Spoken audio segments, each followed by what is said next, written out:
repetir lo que acaba de suceder porque la Asociación Argentina de Tenis decidió echar a Orsanich al mando de la capitanía del equipo argentino y van a asumir en este cargo Coria, Gaudio y Cañas, los históricos, la Legión Argentina al frente de la Copa Davis. Coria, Gaudio y Cañas son los nuevos capitanes del equipo argentino de Copa Davis, así lo vemos en tn.com.ar.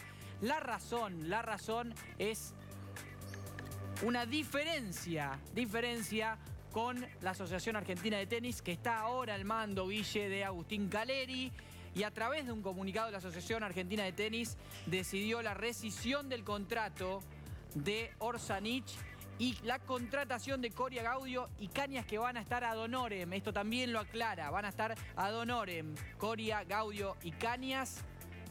Las diferencias, la interna entre Orsanich y la Asociación Argentina de Tenis arrancó hace poco, cuando estaban las elecciones y estaba la campaña para las elecciones en la Asociación Argentina de Tenis, que finalmente termina ganando Caleri.